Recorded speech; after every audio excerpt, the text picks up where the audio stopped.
Protection দিয়ে করব নাকি প্রোটেকশন ছাড়া? বিয়ের অনুষ্ঠানের যাবতীয় কোলাহল আর মানুষের ভিড় শেষে সুবাহা এখন একাকী। ঘরের ভেতরে চারদিকে চন্দন আর রজনীগন্ধার তীব্র ঘ্রাণ। খাটের ওপর লাল বেনারসি পরে সে গুটিসুটি মেরে বসে আছে। তার মনের ভেতর এক অদ্ভুত দোলাচল। সারাটা দিন কেটেছে এক অপরিচিত পুরুষের সাথে জীবনের বাকি পথ চলার প্রতিজ্ঞায়। অথচ যার সাথে আজীবন কাটবে তার চেহারাটা একবার দেখার সুযোগ হয়নি। কবুল বলার সময় যখন নামটা কানে এলো তখন বুকের ভেতরটা কেঁপে উঠেছিল। সজীব নামটা বেশ সুন্দর। সে কি খুব রাগী নাকি খুব শান্ত, নাকি একদমই অন্যরকম কেউ? এই সব প্রশ্নের মাঝেই সুবাহার হৃদস্পন্দন দ্রুত হচ্ছে। ঘরের দরজায় কড়া নাড়া শব্দ হলো না, সরাসরি দরজা খোলার শব্দ পাওয়া গেল। সুবাহা ঘুমটা আরও খানিকটা টেনে দিল। পায়ের শব্দ এগিয়ে আসছে তার দিকে। মনে হচ্ছে পৃথিবীটা হঠাৎ স্তব্ধ হয়ে গেছে। সে অনুভব করল তার ঠিক সামনে কেউ এসে দাঁড়িয়েছে। দীর্ঘক্ষণ নীরবতার পর পুরুষালী এক ভারী কণ্ঠস্বর ভেসে এলো। সজীব রুমে এসেই কোনো ভূমিকা ছাড়াই অত্যন্ত সরাসরি স্বরে ওই প্রশ্ন করল। সুবাহা স্তম্ভিত হয়ে গেল। তার হাত পা হিম হয়ে আসছে। বিয়ের প্রথম মুহূর্তেই এমন অপ্রত্যাশিত প্রশ্নে সে একদম অপ্রস্তুত। সে কি ঠিক শুনছে? একটা মানুষ বিয়ের 4 ঘন্টার মাথায় এইভাবে কথা বলতে পারে? সুবাহার মাথার ভেতরটা ভোঁ ভোঁ করছে। সে জানত বিয়েতে অস্বস্তিকর পরিস্থিতি তৈরি হতে পারে, কিন্তু এতটা সরাসরি হবে তা সে কল্পনাও করেনি। লজ্জা, ভয় আর বিস্ময় তাকে ঘিরে ফেলেছে। সে একদম পাথর হয়ে বসে রইল। সুবাহা কোনো মতে কাঁপা গলায় উত্তর দেওয়ার চেষ্টা করল। সে একদমই বুঝতে পারছে না পরিস্থিতিটা কিভাবে সামলাবে। সজীবের প্রশ্নটা এত বেশি আকস্মিক ছিল যে তার সমস্ত ভাষা হারিয়ে গেছে। সুবাহা শুধু মাটির দিকে তাকিয়ে রইল। আমতা আমতা করে সে মৃদু স্বরে বলল, আপনি কি একটু বসবেন? ধাতস্থ হতে পারছি না। সজীব তার সামনেই পায়চারি করতে শুরু করল। তার চলনই এক ধরনের ঔদাসীন্য স্পষ্ট। মনে হচ্ছে সে এইসব ব্যাপার নিয়ে খুব একটা চিন্তিত নয়। সে খুব স্বাভাবিকভাবেই কথা বলছে, যেন এটি কোনো সাধারণ দৈনন্দিন আলোচনা। সুবাহার অস্বস্তি আরও বাড়িয়ে দিল তার এমন আচরণ। সজীব কি জানি না যে বিয়ের প্রথম রাতটা কতটা সংবেদনশীল হতে পারে? অন্তত একটু পরিচয়ের অবকাশ কি পাওয়ার কথা ছিল না? সজীব তার কথা শেষ হওয়ার আগেই আবার প্রশ্ন ছুড়ে দিল। কিভাবে করতে চাও বলো? ও যেন সুবহার উত্তরের অপেক্ষা করতে রাজি নয়। ঘরের আবহাওয়া এখন আগের চেয়েও বেশি ভারী মনে হচ্ছে। সুবহা বুঝতে পারছে এই মানুষটা খুব চঞ্চল আর হয়তো একটু বেশি আধুনিক। অথচ সুবহা বড় হয়েছে রক্ষণশীল একটা পরিবেশে। তার কাছে বিয়ের প্রথম রাত মানে ছিল একটু আড্ডা, একটু পরিচয় আর সম্পর্কের নতুন মোড়। কিন্তু এখানে দৃশ্যপট সম্পূর্ণ উল্টো। সুবহা আবারও আমতা আমতা করে কথা বলার চেষ্টা করল। সে বলতে চাইল, দেখুন, আমরা আগে তো একে অপরকে চিনি না। অন্তত কিছুটা সময় একে অপরকে বোঝার চেষ্টা করা কি আমাদের জন্য ভালো নয়? কথাগুলো তার গলার কাছে এসেই আটকে গেল। সজীবের তীক্ষ্ণ চাহনি অনুভব করতে পারছে সে, যদিও তার ঘোমটার কারণে কিছুই স্পষ্ট দেখা যাচ্ছে না। ঘরের বাতিটা যেন আরও উজ্জ্বল মনে হচ্ছে এখন। সজীবের ধৈর্যের বাঁধ ভাঙার উপক্রম। সে খাটের পাশে এসে বসল। তার উপস্থিতিতে বিছানাটা একটুখানি দেবে গেল। সুবহা অনুভব করল সে একটুখানি সরে গিয়ে বসল। সজীবের গায়ের সুগন্ধটা এখন তার একদম কাছে। এই গন্ধে এক ধরনের পুরুষালী মাদকতা আছে, যা সুবহার স্নায়ুকে আরও উত্তেজিত করে তুলছে। কিন্তু তার মনের ভিতরের জড়তা কিছুই কাটছে না। সে এখনও ঘুমটার আড়ালে লুকিয়ে আছে। সজীব এবার একটু ঝুঁকে এলো। সে সুবহার খুব কাছে মুখ নিয়ে এলো। সুবহার মনে হলো তার হৃৎপিণ্ড এখনই মুখ দিয়ে বেরিয়ে আসবে। সজীবের নিঃশ্বাস তার কপালে এসে লাগছে।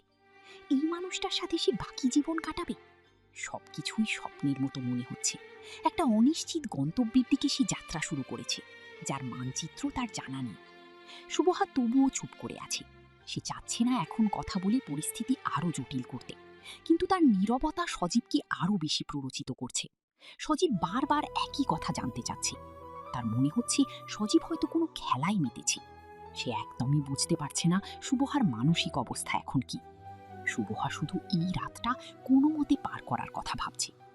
সজীব আবার ফিসফিস করে বলল, কথা বলছো না কেন? সময় নষ্ট করার মানে হয় না। রাতে অনেক দেরি হয়ে গেছে। আমি চাই সব কিছু পরিষ্কার থাক।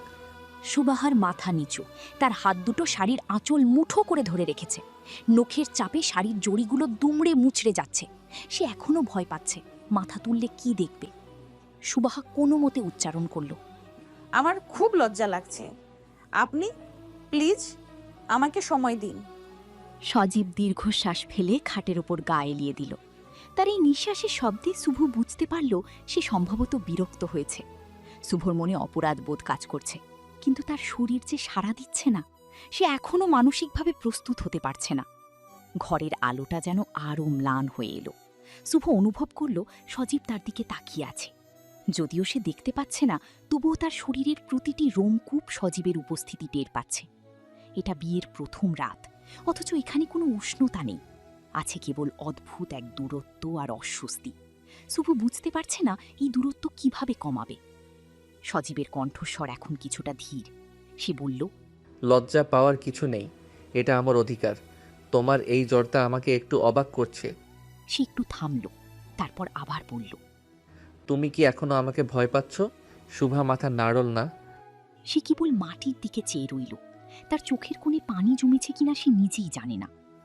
সজীব আবারও সোজা হয়ে বসল। সে আবার একই প্রশ্নটি ঘুরিয়ে ফিরিয়ে করতে শুরু করল। শুভ বুঝতে পারছে এই মানুষটার জেদ খুব বেশি। সে সহজে পিছু হাঁটার পাত্র নয়। শুভ কি পারবে তার এই জেদের সাথে পাল্লা দিতে, নাকি তাকে হার মানতে হবে এই অদ্ভুত পরিস্থিতির কাছে? সে মনে মনে সৃষ্টিকর্তার কাছে প্রার্থনা করল। সময় যেন থমকে দাঁড়িয়েছে। এই 4 ঘন্টা তার কাছে 4 বছরের সমান মনে হচ্ছে। শুভ চাইনি এমনটা হোক। সে চেয়েছিল সুন্দর কিছু স্মৃতি দিয়ে শুরু করতে। সজীবের এই আচরণের জন্য সে একদমই প্রস্তুত ছিল না। সে শুধু চাইছে একটু শান্ত পরিবেশ, একটু সময়। তার এই ছোট চাওয়াটা কি শুভ বুঝতে পারবে না? শুভ শেষবার চেষ্টা করল পরিস্থিতিটা শান্ত করতে। সে মৃদু স্বরে বলল, আপনি কি একটু পানি খাবেন? গলাটা ভিজে নিতাম। শুভ কিছুক্ষণ নীরব রইল। এরপর সে একটা বিদ্রুপের হাসি হাসল। এই হাসিটা শুভর হৃদয়ে এক গভীর ক্ষত তৈরি করল। সে বুঝতে পারছে শুভর চোখে সে একজন ভীতু মেয়ে। সজীব আবার তার দিকে এগিয়ে এলো। তার হাত এবার সুভার কাঁধের কাছে এলো। সুভা সাথে সাথে কুঁকড়ে গেল। সে নিজেকে আরও গুটিয়ে নিল। সজীবের হাতের স্পর্শে তার শরীর কেঁপে উঠল। সে কি এখন ঘোমটা তুলে ফেলবে? সজীবের আঙুলগুলো তার কাঁধের ওপর দিয়ে ধীরে ধীরে গলার কাছে নেমে আসছে। শুভ এখন আর আমতা আমতা করছে না। সে এখন পাথরের মতো শক্ত হয়ে গেছে। তার ভেতর থেকে সমস্ত শব্দ হারিয়ে গেছে। সজীবের হাতের ছোঁয়া এখন তার শরীরের ওপর এক অদ্ভুত অনুভূতি তৈরি করছে। এটা কি ভয় নাকি অন্য কিছু? শুভ নিজেও তা বুঝে উঠতে পারছে না। সে শুধু জানে যে এখন যা হবে তা তার জীবনের মোড় ঘুরিয়ে দেবে। সজীব খুব ধীর স্থিরভাবে তার হাত দুটো শুভর ঘোমটার দিকে এগিয়ে নিয়ে গেল। শুভর হৃদস্পন্দন এখন যেন এক প্রচণ্ড ঝড়ের মতো। তার মনে হচ্ছে সবকিছুই শেষ হয়ে যাবে এই মুহূর্তের পর। সজীব কি এখন তার মুখ দেখবে? সে কি এখন তার অপরিচিত স্বামীর মুখোমুখি হতে যাচ্ছে? সে চোখ বন্ধ করিয়ে নিজেকে প্রস্তুত করল। সজীবের আঙুলগুলো ঘোমটার কিনারা স্পর্শ করল। শুভ অনুভব করল তার অস্তিত্ব যেন বিলীন হয়ে যাচ্ছে। সে জানে না এরপর কি হবে। সে জানে না সজীবের প্রতিক্রিয়া কেমন হবে। কিন্তু সে এখন আর পালাচ্ছে না। সে প্রস্তুত এই অজানা পরিণতির জন্য। সজীবের হাতের আলতো টান আর তার তীব্র নিঃশ্বাস এখন শুভর চারপাশে এক অদৃশ্য দেয়াল তৈরি করেছে। সজীব ঘোমটাটা সরিয়ে ফেলল। শুভর মুখটা উজ্জ্বল আলোয় স্পষ্ট হয়ে উঠল। শুভ চোখ মেলে তাকিয়ে পাথরের মতো জমে গেল। তার হৃদস্পন্দন এক মুহূর্তের জন্য থেমে গিয়ে আবার তীব্র গতিতে শুরু হলো। সামনে কোনো অপরিচিত পুরুষ নেই, আছে এক পরিচিত মূর্তি। শুভ বিস্ময় আর আতঙ্কে চিৎকার করে উঠল। এ কি স্যার, আপনি? শুভ অবাক হয়ে স্থির হয়ে দাঁড়িয়ে রইল। তার চোখে মুখেও বিস্ময়ের ছাপ। এই বাসর ঘরে বসা মেয়েটি আর কেউ নয়, তারই ক্লাসের সবচেয়ে ঝামেলাপূর্ণ ছাত্রী শুভা। সজীবের কপালে ভাঁজ পড়ল। সে ধীর স্থির কণ্ঠে জিজ্ঞাসা করল, তোমার নাম শুভা না? শুভা বিস্ময় কাটিয়ে এখন প্রচণ্ড বিরক্ত। সে বুঝতে পারছে কি বিশাল এক দুর্যোগ তার জীবনে নেমে এসেছে। যে মানুষকে সে সারা জীবন এড়িয়ে চলতে চেয়েছে, আজ সেই মানুষই তার স্বামী। শুভার রাগে ফুঁসতে ফুঁসতে খাড়ের ওপর থেকে উঠে দাঁড়ালো। তার চোখে আগুন ঝরছে। তো আপনার তো বিয়েই হচ্ছিল না মেয়ে হিসেবে, আর কাউকে পাননি? তোমার মতো মেয়ে আমার বউ হবে জানলে বিয়েই করতাম না। এই কি বললেন? শিক্ষক হিসেবে তো শান্ত ছিলেন, এখন বিয়ের নামে এখানে এসে কি শুরু করেছেন? সজীব কপালে হাত দিয়ে বসল। তার ৩২ বছরের জীবনে অনেক পরিস্থিতি সামাল দিয়েছে, কিন্তু আজকের পরিস্থিতি সব সীমা ছাড়িয়ে গেছে। সে একটা দীর্ঘশ্বাস ফেলে শুভার দিকে তাকালো। তার কণ্ঠে বিরক্তি আর বিস্ময় মিশে আছে। আমারও মাথায় ঢুকছে না এই নাটক কিভাবে হলো। আমি জানতাম মেয়ে নাকি লক্ষ্মী, ভাগ্য যে এত খারাপ হবে বুঝতে পারিনি। একটা অলক্ষ্মী উড়নচণ্ডী মেয়ে পেয়েছি। আমি অলক্ষী? আমি উড়নচণ্ডী? সজীব আশেপাশে তাকিয়ে বলল। এখানে তুমি ছাড়া আর কেউ আছে নাকি? শুভা এবার সুযোগ বুঝে কটাক্ষ করে বসল। সে জানে না কেন, কিন্তু এই মানুষটার সাথে তার জন্মগত বিরোধ। সজীবের গম্ভীর মুখটা দেখলেই তার মেজাজ খারাপ হয়ে যায়। সে কোমরে হাত দিয়ে সজীবের সামনে গিয়ে দাঁড়ালো। বুড়ো বয়সে বিয়ে করেছেন, এই জন্যই তো বাসর করার তারা তোর সইছে না। আমার মতো ছাত্রীকে বিয়ে করে এখন শিক্ষকতা করছেন নাকি অন্য কিছু? সজীবের চোখ রাগে জ্বলে উঠল। সে এক ঝটকায় উঠে দাঁড়িয়ে শুভার মুখোমুখি হল। ৩২ বছর বয়সী সজীবের সামনে ১৯ বছরের শুভা দাঁড়িয়ে আছে, কিন্তু তার তেজ কোনো অংশে কম নয়। সজীব গলার স্বর কিছুটা কঠোর করে বলল। ভদ্রভাবে কথা বলো শুভহা। আমি তোমাকে বিয়ে করিনি, ভাগ্য আমাকে এই খাঁচায় বন্দি করেছে। আর তুমি আমাকে নিয়ে বাজে মন্তব্য করা বন্ধ করো। আমি তোমার স্যার। শুভা মুখটা বাঁকিয়ে হাসল। তার হাসিটা ছিল বিদ্রুপাত্মক। সে সজীবের দিকে আরও এক কদম এগিয়ে গেল। সে জানে সজীব এখন রেগে আছে, আর এটাই তার মোক্ষম সুযোগ। কেন স্যার? সত্যি কথা গায়ে লাগছে। আপনি তো সুযোগই খুঁজছিলেন। ক্লাসে যখন আমাকে বকাঝকা করতেন, তখন কি মনে মনে ভাবতেন একদিন আমাকে বিয়ে করে নিজের ইগো স্যাটিসফাই করবেন? সজীব রাগে দাঁতে দাঁত চেপে রইল। শুভার এই দুষ্টুমি আর জেদ তার একদম সহ্য হয় না। কিন্তু এখন সে আর ক্লাসের শিক্ষক নয়, সে তার স্বামী। সজীব নিজেকে নিয়ন্ত্রণ করার চেষ্টা করল, কিন্তু শুভার কথাগুলো তাকে ধৈর্যের সীমা ছাড়িয়ে দিচ্ছে। আমি কোনোদিন তোমায় নিয়ে এমন কিছু ভাবিনি। তোমার মতো ফাঁকিবাজ আর দুষ্টু মেয়েকে বিয়ে করা আমার জন্য সবচেয়ে বড় শাস্তি। ভাগ্য আমাকে এমন একটা পরীক্ষায় ফেলেছে যা আমার কল্পনার বাইরে।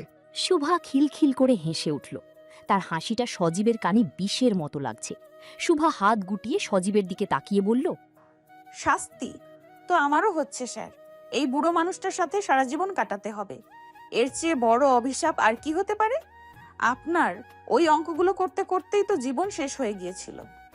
আপনি অমতে করতেই জীবন শেষ হবে। সজীবের ধৈর্যের বাঁধ এবার পুরোপুরি ভেঙে গেল। সে বুঝতে পারছে এই মেয়েকে তর্ক দিয়ে হারানো অসম্ভব। সে স্থির কণ্ঠে ধমকের স্বরে বলল। চুপ করো শুভহা। সারাদিন অনেক নাটক হয়েছে, এখন অন্তত চুপচাপ বসো। সারা রাত এভাবে ঝগড়া করলে আমাদের দুজনেরই ক্ষতি। শুভা তার কথা মানার পাত্রী নয়। সে জেদ চেপে বলল। চুপ কেন করব? আপনি আমার শিক্ষক, কিন্তু স্বামী নন। আপনি শিক্ষক হিসেবে যে দাপট দেখাতেন, নিজের জায়গাটা মনে রাখুন স্যার। সজীব বিদ্রুপের সুরে হাসল। সে খাটের এক কোণে বসে পড়ল, যেন শুভার পাগলামি দেখার জন্য সে এখন প্রস্তুত। সে শান্ত কণ্ঠে বলল। তুমি ভুলে যাচ্ছ শুভা, আইনিভাবে আমি এখন তোমার স্বামী। আর এই বাসর ঘরে আমার দাপটটাই শেষ পর্যন্ত টিকে থাকবে। তুমি যত চেয়ে চাও, বাস্তবতা বদলাবে না। শুভা সজীবের দিকে তীব্র দৃষ্টিতে তাকিয়ে রইল। তার চোখ দিয়ে যেন আগুন ঝরছে। এই মানুষটাকে সে ঘৃণা করে, অথচ আজ এক অদ্ভুত অশুভ শক্তির টানে তারা আজ এক বিছানায় বন্দী। শুভা আবারও গলা চড়ালো। দেখানোর আগে প্র্যাকটিস নিজের বয়সটার দিকে তাকান। এই বয়স বিয়ে করার ফল এখন হাতে নাতে পাচ্ছেন। বাসর করার জন্য যে উন্মাদনা আপনার ভেতরে ছিল, এখন সেটা কই গেল স্যার?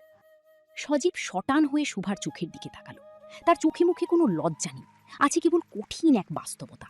সে ঠান্ডা গলায় বলল। আমি উন্মাদ ছিলাম কি ছিলাম না সেটা বড় কথা নয়। বড় কথা হলো তোমার মতো একটা বজ্জাত মেয়েকে সামলানোই আমার জীবনের সবচেয়ে বড় চ্যালেঞ্জ হতে যাচ্ছে। শুভা সজীবের দিকে তেড়ে এলো। তার রাগ এখন চরম সীমায়। সে সজীবের কলার চেপে ধরতে উদ্যত হলো, কিন্তু পরক্ষণেই নিজেকে সামলে নিল। সে বুঝতে পারছে সে ভুল কিছু করে ফেলছে, কিন্তু তার জেদ তাকে থামতে দিচ্ছে না। আপনি আমাকে চ্যালেঞ্জ দিচ্ছেন? স্যার, আপনি জানেন না আপনি কার সাথে ঝগড়া করছেন। আমি শুভহা, আমি হার মানতে শিখিনি। আপনার এই বাসর ঘর আজ থেকে হবে রণক্ষেত্র। সজীবের মুখে এবার এক অদ্ভুত বাঁকা হাসি ফুটে উঠল। সে বুঝল এই মেয়েকে শায়েস্তা করতে হলে কৌশলের প্রয়োজন। সে শান্ত হয়ে বলল, ঠিক আছে শুভহা, তাহলে আজ থেকে আমাদের যুদ্ধ শুরু। দেখা যাক শেষ পর্যন্ত কার্যের টিকে থাকে। তবে মনে রেখো, তুমি আমার ছাত্রীর চেয়ে এখন আমার স্ত্রী বেশি, আর এই ঘরের নিয়ম আমার হাতেই থাকবে। অ্যাকসেপ্টেড। সজীবের চ্যালেঞ্জের জবাব দেওয়ার পর সুভার গলার তেজ আরও বেড়ে গেল। সে যেন আগ্নেয়গিরির মতো বিস্ফোরিত হবার অপেক্ষায় আছে। সজীব তাকে শান্ত করার জন্য হাতের ইশারায় থামতে বলল, কিন্তু সুভার কথার স্রোত যেন আর থামার নয়। চুপ করো শুভহা, এবার পড়তে বসো। কেন স্যার? বাসর রাতে এখন অঙ্ক করতে হবে? আপনার কি ভীমর্তি ধরেছে? অঙ্ক করা বা বই পড়া অনেক ভালো, অন্তত তোমার বকবকানি তো বন্ধ হবে। আমি কেন থামবো? আপনি কি মনে করেছেন শিক্ষকতা করাচ্ছেন? এটা আমার ঘর, আপনার ক্লাসরুম না। সজীব একটা দীর্ঘ শ্বাস ফেলল। তার চোখ এখন রাগে সরু হয়ে এসেছে। সে শুভহার দিকে এক পা এগিয়ে এসে আবার গম্ভীর স্বরে বলল, শুভহা, আমি শেষবারের মতো বলছি, চুপ করো। আমার ধৈর্য পরীক্ষা নিও না। আপনি আমাকে ভয় দেখাচ্ছেন স্যার? এত বড় সাহস! বিয়ের আগে তো বেশ ভালো মানুষ সাজতেন। আমি ভালো মানুষ সাজার ভান করিনি, আমি কেবল পরিস্থিতি বুঝে চলছিলাম। পরিস্থিতি? আপনি তো আমাকে বোকা বানিয়েছেন। স্টুডেন্টরা করে, ক্লাসে তো বললেন দাদু মারা গেছে, তাই ছুটি লাগবে। ছি স্যার, এসব তো স্টুডেন্টরা করে। আমি তো মিথ্যে বলিনি, দাদু মারা গিয়েছিলেন বলেই তো আমি বাড়ি ছিলাম। আর সেই সুযোগে বিয়ের পিড়িতে বসে পড়লেন। আপনি তো আমার থেকে অনেক বড়, লজ্জা করে না? তুমি কি আমার বয়সের হিসেব করা ছাড়া আর কিছুই জানো না? আপনি একজন মিথ্যেবাদী, প্রতারক, আর এখন দেখছি একটা বদমেজাজি মানুষও। শুভহার প্রতিটি শব্দ সজীবের বুকের ভেতর বিষের মতো বিচ্ছে। সে বারবার থামতে বলছে, কিন্তু শুভহা থামার পাত্রী নয়। সে একের পর এক বাক্যবাণ ছুড়ে দিচ্ছে। শুভা, অনেক হয়েছে, এবার চুপ করো। না, আমি চুপ করব না। সারা জীবন তো আপনার ভয়ে ক্লাসে মাথা নিচু করে থাকতাম, আজ আর কোনো ভয় নেই। ভয় নেই? তুমি কি ভুলে গেছো আমি কে? আপনি আমার স্যার ছিলেন, এখন আপনি আমার স্বামী, কিন্তু আমার কাছে আপনি কেবল একজন বিরক্তিকর মানুষ। সজীবের আর সহ্য হলো না। সে রাগে অন্ধ হয়ে গেল। শুভহার জেদ এবং অবাধ্যতা তার সমস্ত সীমা ছাড়িয়ে গেছে। সে দ্রুত এক ঝটকায় শুভহার কাছে এগিয়ে গেল। আমি তোমায় বলেছি চুপ করতে। আমি বলবই, আসে তাই বলবো। আপনার সব অহংকার আজ চূর্ণ করব। সজীবের হাত শুভহার গলার দিকে এগিয়ে গেল। সে কোনো কথা না বলে শুভহার দুই হাত শক্ত করে চেপে ধরল। শুভহা অবাক হয়ে সজীবের চোখের দিকে তাকালো। সজীব তাকে টানতে টানতে ঘরের আলমারির কাছে নিয়ে গেল। আপনি এটা কি করছেন স্যার? হাত ছাড়ুন। আজ তোমাকে চুপ করানো ছাড়া আমার আর কোনো উপায় নেই। সজীব শুভহার গলা আলতোভাবে ধরে তাকে আলমারির সাথে চেপে ধরল। শুভহার পিঠ আলমারির শক্ত কাঠের গায়ে ঠেকল। তার চোখের সামনে এখন সজীবের রাগান্বিত মুখ। আপনি আমাকে মারবেন? সাহস থাকে তো মারুন। শুভহা প্রতিবাদ করার আগেই সজীব তার মুখটা নিজের দিকে টেনে আনল। কোনো পূর্ব সংকেত ছাড়াই সজীব সরাসরি শুভহার ঠোঁটে নিজের ঠোঁট চেপে ধরল। শুভহার চোখ বড় বড় হয়ে গেল। সে পুরোপুরি শক্ট হয়ে স্তব্ধ হয়ে দাঁড়িয়ে রইল। তার মস্তিষ্ক কোনো কিছু চিন্তা করতে অক্ষম হয়ে পড়েছে। উমমম, এই চরম লজ্জাকর এবং অপ্রত্যাশিত ঘটনায় শুভহার শরীরের স্বাভাবিক ছন্দ পুরোপুরি এলোমেলো হয়ে গেল। প্রচণ্ড উত্তেজনা এবং হঠাৎ করে শরীরের পেশিগুলো শক্ত হয়ে যাওয়ার ফলে তার শরীরের ভিতর এক অদ্ভুত চাপের সৃষ্টি হলো। ভয়ে আর বিস্ময়ে শুভহার শরীর কেঁপে উঠল। ঠিক সেই মুহূর্তেই সজীবের এত কাছে থাকা অবস্থায় শুভহার শরীর থেকে এক বিকট শব্দের গ্যাস নির্গত হলো। পুরো ঘরে মুহূর্তের মধ্যে একটা অস্বস্তিকর গন্ধ ছড়িয়ে পড়ল। সজীব, যে শুভহার ঠোঁটে ঠোঁট রেখেছিল, সাথে সাথে পিছিয়ে এলো। তার মুখমণ্ডল কুঁকড়ে গেছে। সে হাত দিয়ে নাক চেপে ধরল। ছি শুভা, এটা তুমি কি করলে? সজীবের অবস্থা এখন দেখার মতো। তার রাগের জায়গায় এখন ঘৃণা আর বিরক্তি। সে নাক চেপে ধরে ঘর থেকে কিছুটা দূরে সরে গেল। শুভহার লজ্জায় অপমানে মাথা নিচু করে দাঁড়িয়ে রইল। সে বুঝতে পারছে পরিস্থিতি এখন কতটা ভয়াবহ। বাসর রাতের রোম্যান্টিকতা এক নিমিষেই বাথরুমের দুর্গন্ধে পরিণত হয়েছে। আমি জীবনেও ভাবিনি বাসর রাতে এমন ঘটনার মুখোমুখি হতে হবে। ওয়াক্ত। শুভহা কিছু বলতে চাইল, কিন্তু তার মুখ দিয়ে কোনো শব্দ বের হলো না। তার পুরো শরীর লজ্জায় জ্বলছে। সজীবের বিরক্তির সীমা নেই। সে জানালা দিয়ে বাইরের হাওয়া আসার চেষ্টা করল, ঘরের পরিবেশটা এখন আর রণক্ষেত্র নয়, এখন তার রীতিমতো দুর্গন্ধময় এক নরক। শুভহা বুঝতে পারল আজ রাতে আর ঝগড়া করা সম্ভব নয়। লজ্জায় তার পৃথিবীটা যেন এখানেই থমকে গেল। আমি জানতাম মানুষের উত্তেজনা হলে সামনে থেকে কি জানি বের হয়, কিন্তু তোমার টা তো দেখছি পেছন থেকে বের হয়। ননসেন্স। ঘরের বাতাস তখনও ভারী হয়ে আছে সেই অসহ্য দুর্গন্ধে। সজীবের মুখটা রাগে আর ঘৃণায় বিকৃত হয়ে আছে। সে দ্রুত পায়ে আলমারির পাশে থাকা ড্রয়ার খুলে রুম স্প্রে বের করল। রুমের আনাচে কানাচে সে সজোরে স্প্রে করতে লাগলো, যেন কোনো যুদ্ধক্ষেত্রের জীবাণু নাশ করছে সে। অসহ্য, একদম অসহ্য। জীবনে কত অদ্ভুত পরিস্থিতির মুখোমুখি হয়েছি, কিন্তু এমনটা কখনো কল্পনাও করিনি। শুভহা একদম পাথরের মূর্তির মতো দাঁড়িয়ে আছে। তার মুখটা লজ্জায় লাল হয়ে গেছে। মনে হচ্ছে মাটি যদি দুভাগ হয়ে যেত তবে সে সেখানেই ঢুকে যেত। সে হাত দিয়ে নিজের শাড়ির আঁচলটা শক্ত করে ধরে আছে। তার চোখ দিয়ে অনবরত পানি পড়ছে, কিন্তু সে কোনো শব্দ করছে না।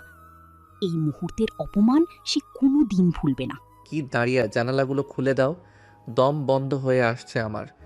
শুভহা কোনো মতে নড়ে চড়ে জানালাগুলোর দিকে এগোলো। হাত কাঁপছে তার। জানালা খোলার পর বাইরের কিছুটা হাওয়া ঘরে ঢুকল, কিন্তু তাতেও দুর্গন্ধ পুরোপুরি কাটল না। সজীব ততক্ষণে রুম স্প্রে করা থামিয়েছে। সে খাটের চাদরটা ঝেড়ে দিয়ে সেখানে বসে পড়ল এবং ঘৃণা ভরা চোখে শুভহার দিকে তাকালো। তুমি কি এখন সারা জীবন এরকমই থাকবে, নাকি একটু ভদ্রতা শিখবে? আপনি থামবেন? যাচ্ছে করে কিছু করিনি। আমার খুব ভয় লেগেছিল, তাই শরীর রিয়্যাক্ট করেছে। ভয় লেগেছিল? আমি কি তোমাকে বাঘের সামনে ফেলেছিলাম? একটা সামান্য চুমু খেয়েছি, তাতেই তোমার শরীর থেকে এই কাণ্ড। আপনি জবরদস্তি করেছেন, আপনার দোষে সবটা হয়েছে। সজীব একটা বিদ্রুপের হাসি হাসল। সে খাটে শুয়ে পড়ার প্রস্তুতি নিল। বাসর ঘরের রোম্যান্টিকতা এখন যোজন দূরে, বরং ঘরটা এখন জেলখানার মতো মনে হচ্ছে। যাও, লাইটটা অফ করে দাও। অনেক রাত হয়েছে। কাল সকাল থেকে আমাদের নতুন জীবন শুরু করতে হবে, মানে ঝগড়া ছাড়া নতুন জীবন। আপনি একা ঘুমান, তখন আমি এই বিছানায় ঘুমাচ্ছি না। মানে এই বাসর ঘরে তুমি ছাড়া আর কি অন্য কোনো বিছানা আছে? সোফায় ঘুমানোর ব্যবস্থাও নেই। আমি মেঝেতে ঘুমাব, তাও আপনার সাথে এই বিছানায় নয়। আপনার এই ব্যবহার আমার কিছু যায় আসে না। বাসর রাতে মেঝেতে ঘুমানোর নাটক করলে বাড়ির মানুষ কি ভাববে জানো? কাল সকালে সব খবর রটে যাবে। আপনার সাথে এক বিছানায় থাকার চেয়ে মেঝে অনেক বেশি আরামদায়ক। সজীব উঠে দাঁড়ালো। সে শুভহার দিকে গম্ভীরভাবে এগিয়ে এলো। শুভহা সাথে সাথে পিছিয়ে গেল, কিন্তু তার পিছনে দেয়াল। সজীব তাকে কোণঠাসা করে ফেলল। বেশি কথা বলবে না। তুমি এখন আমার স্ত্রী আইনের চোখে এবং সমাজের চোখেও, সুতরাং এই বিছানাতেই তুমি থাকবে। আইন আর সমাজ আমার কাছে এখন স্রেফ কাগজ। আমি আপনার এই শাসন মানি না। তুমি তো দেখছি জেদ ছাড়বে না। ঠিক আছে, তাহলে মেঝেতেই ঘুমাও, কিন্তু কাল সকালে যখন বাড়ির লোকেদের সামনে এটা নিয়ে প্রশ্ন উঠবে, তখন আমি তোমাকে বাঁচাব না। আপনি বরং নিজেকে বাঁচান। আপনার এই নোংরা ব্যবহারের কথা সবার কাছে বলে দেব। কি বলবে? তুমি যে বাসর রাতে এমন অদ্ভুত কাণ্ড ঘটিয়েছ সেটা বলবে? লোকে তো তোমার লজ্জাটাই খুঁজবে।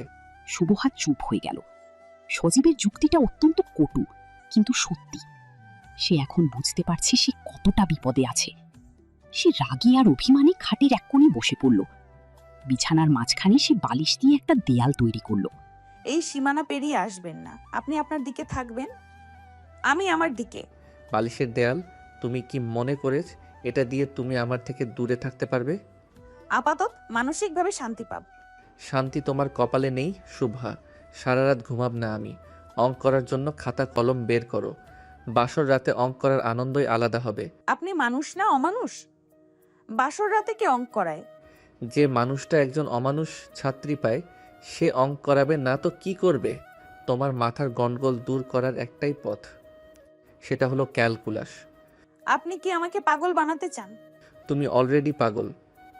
এখন একটু শিক্ষিত হওয়ার চেষ্টা করো। অন্তত বিয়ের রাতে এইটুকু তো করতে পারো। আমি অঙ্ক করব না, আপনি যা ইচ্ছা করুন। শুভহা বালিশ জড়িয়ে শুয়ে পড়ল। সে তার পিঠ সজীবের দিকে ফিরিয়ে রাখল। সজীব একটা দীর্ঘশ্বাস ফেলে খাটের উপর গা এলিয়ে দিল। ঘরের আলো এখনো জ্বলছে। আলোটা অফ করার কথা বলেছি। এতক্ষণ পরেও তোমার কানে ঢোকেনি। আপনার হাত তো অকেজো না, আপনি নিজেই অফ করুন। সব হুকুম আমাকে দিয়ে পালন করাবেন না। তুমি সত্যিই অসাধারণ। তোমার মতো জেদি মেয়েকে যদি আমি মানুষ করতে পারি তবে সেটা হবে আমার জীবনের সেরা অর্জন। আগে নিজেকে মানুষ করুন, আমাকে শিক্ষা দিতে আসবেন। তুমি কি থামবে না? যতক্ষণ আমার ঘুম না আসছে ততক্ষণ আমি আপনার সব অন্যায় আবদার নিয়ে প্রশ্ন করব। সজীব আর কোনো উত্তর দিল না। সে চোখ বন্ধ করে চুপচাপ শুয়ে রইল। শুভা বুঝতে পারছে সজীবের নীরবতাও এখন এক ধরনের হুমকি। এই রাতে কি শান্তি পাওয়া সম্ভব? বাইরে জোনাকির আলো জ্বলছে, কিন্তু ঘরের ভেতরে অশান্তির আগুন জ্বলছে। শুভা চোখ বন্ধ করার চেষ্টা করল, কিন্তু সজীবের গায়ের সুগন্ধ আর তার কথাগুলো বারবার তার মনে পড়ছে। সে কি আসলেই এই অদ্ভুত মানুষটার সাথে জড়িয়ে গেল? এই বাসর রাত কি কোনোদিন তার স্মৃতি থেকে মুছে যাবে? ঘুমানোর চেষ্টা করো, কাল সকাল থেকে পড়াশোনা শুরু হবে। না পড়লে কিন্তু নাস্তা বন্ধ। আপনার ঘর থেকে বেরিয়ে যাক কালি। এখন আর তোমার কথা কেউ শুনবে না। বিয়ের পর মেয়েদের ঠিকানা বদলায়, তাদের মাথা বদলায় না। তুমি সেটাই প্রমাণ করছো।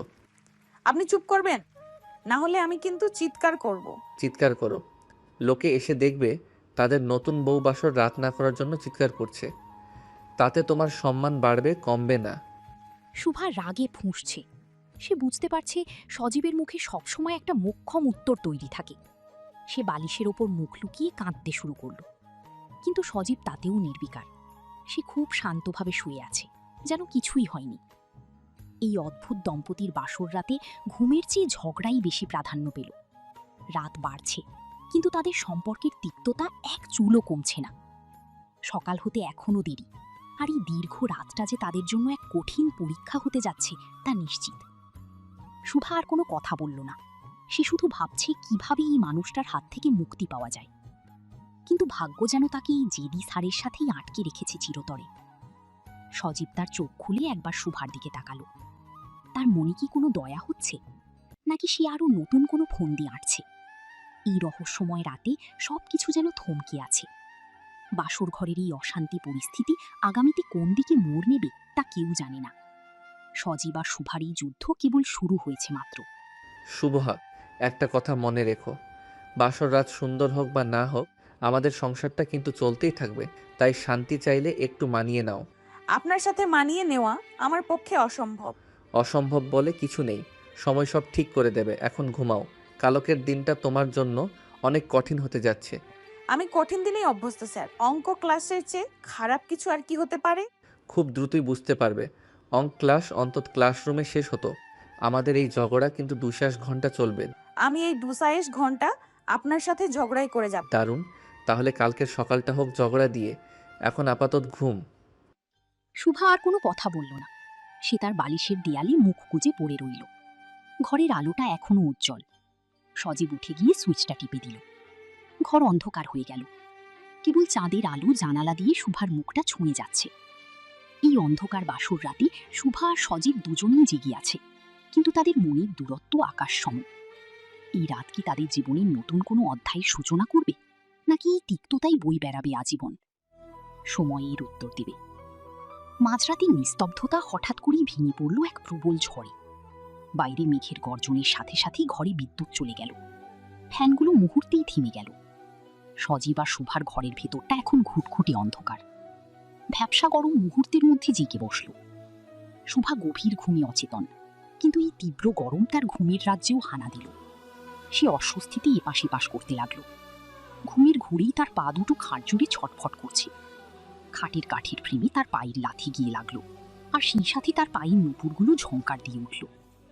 শুভার গলা দিয়ে এক অস্ফুট গোঙানির শব্দ বেরিয়ে এলো। আর পারছি না, উফ উফ। অন্ধকার ঘরে শুভার সেই শব্দগুলো অত্যন্ত অস্পষ্ট এবং রহস্যময় শোনালো। সজীবের ঘুম ভেঙে গেল সেই শব্দে। সে অন্ধকারেই চোখ মেলে চাইল। শুরুতে সে বুঝতে পারল না কি হচ্ছে। শুভার গলার শব্দগুলো যেন কোনো বিভ্রম তৈরি করছে। সজীব কপালে হাত দিয়ে উঠে বসল। সে অস্পষ্ট কণ্ঠে শুভাকে ডাকার চেষ্টা করল, শুভহা, কি হয়েছে তোমার? চুপ করো। কিন্তু শুভা সজীবের ডাকে সাড়া দেওয়ার পরিবর্তে যেন আরও বেশি অস্থির হয়ে উঠল। তার গোঙানি আর দীর্ঘশ্বাসগুলো আরও তীব্র হল। নুপুরের শব্দে পুরো ঘর যেন কাঁপছে। সজীবের মনে হলো শুভা হয়তো কোনো দুঃস্বপ্ন দেখছে বা অসুস্থ বোধ করছে। সে শুভার দিকে ঝুঁকে পড়ল। খাটের ওপর কিছুটা উঠে সে শুভার কাঁধের কাছে নিজের মুখ নিয়ে এলো। ঠিক সেই মুহূর্তে চাঁদের হালকা আলো জানালা দিয়ে কিছুটা ঘরের ভেতর এসে পড়ল। সেই মৃদু আলোতে সজীব দেখল শুভার শাড়ির আঁচল কিছুটা সরে গেছে এবং তার বুকের এক অংশ স্পষ্ট দেখা যাচ্ছে। সজীবের হৃদস্পন্দন এক ধাক্কায় বেড়ে গেল। শুভার অসংলগ্ন শব্দ আর এই দৃশ্য সজীবের শরীরের সমস্ত রক্তকে যেন উথাল পাথাল করে দিল। তার পুরুষালী উত্তেজনা মুহূর্তের মধ্যে প্রকট হয়ে উঠল। সে অনুভব করল তার পরনের প্যান্টের সেই অংশটি ফুলে উঠে রীতিমতো একটি তাঁবুর আকার ধারণ করেছে। সে হাঁপাতে লাগল। নিজের শরীরের এই আকস্মিক পরিবর্তনে সে নিজেও কিছুটা বিহ্বল। সে আবার শুভার নাম ধরে ডাকল, এবার কণ্ঠে কিছুটা কম্পন। শুভা, জাগো, কি করছো এসব? সজীবের ডাকের তীব্রতায় শুভার তন্দ্রা ছুটে গেল। সে ধড়ফড় করে উঠে বসল। অন্ধকারে সে অনুভব করল সজীব তার খুব কাছে ঝুঁকে আছে। সে নিজের শাড়ির আঁচল দ্রুত ঠিক করতে গিয়ে বুঝতে পারল অবস্থাটা। একই সাথে সে খেয়াল করল সজীবের অস্বাভাবিক ভঙ্গিমা। সজীবের চোখের দৃষ্টি আর তার শরীরের উত্তেজনার লক্ষণ শুভার নজর এড়াল না। শুভা লজ্জায় কুঁকড়ে গেল। তার সারা শরীর লজ্জায় ঘাম দিয়ে ভিজে গেল। সে বুঝতে পারল সজীব ঠিক কি দেখছে বা কি ভাবছে।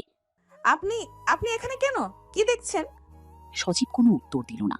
সে পাথর হয়ে বসে রইল, কিন্তু তার নিঃশ্বাসের শব্দ জোরে শোনা যাচ্ছে। শুভা অন্ধকারের মাঝেই লজ্জা আর আতঙ্কে বিছানার এক কোণে নিজেকে গুটিয়ে নিল। বাসর ঘরের অন্ধকার যেন এখন আগুনের মতো জ্বলছে। শুভার কান দুটো লজ্জায় আগুনের মতো গরম হয়ে উঠেছে। সে মাটির দিকে তাকিয়ে রইল, আর সজীবও তার অস্বস্তিতে চোখ সরিয়ে নেওয়ার আপ্রাণ চেষ্টা করতে লাগল। ঘরের ওই মুহূর্তের নিস্তব্ধতা যেন কয়েক শতাব্দীর সমান ভারী মনে হতে লাগল। অন্ধকার ঘরে ভ্যাপসা গরম আর চাপা উত্তেজনার মাঝে ঝগড়ার নতুন এক পর্ব শুরু হলো। সজীব নিজের শরীরের অস্থিরতা সামলানোর আপ্রাণ চেষ্টা করছে, আর শুভা লজ্জার চরম সীমায় পৌঁছে নিজের শাড়ি ঠিক করার নামে রাগের অভিনয় করছে। তোমার কি লজ্জা বলতে কিছু নেই? ঘুমের মধ্যে ওসব কি ধরনের শব্দ করছিলে? আমি ঘুমিয়েছিলাম। আমি কিছু বুঝতাম না। আপনি আমাকে ডিস্টার্ব না করলেছিলেন। ডিস্টার্ব আমি করেছি? তোমার পায়ের শব্দে আর অদ্ভুত গঙানিতে আমার ঘুম ভেঙেছে। সারা দুনিয়ার মানুষ কি তোমাকে বাসর রাতে এভাবে চিৎকার করতে দেখেছে? আপনি তো আমার গায়ের উপর ঝুঁকেছিলেন। আমি কি অন্ধ নাকি? সব দেখতে পাচ্ছিলাম। আমি তোমাকে ডাকতে গিয়েছিলাম কারণ তুমি অসংলগ্ন আচরণ করছিলে।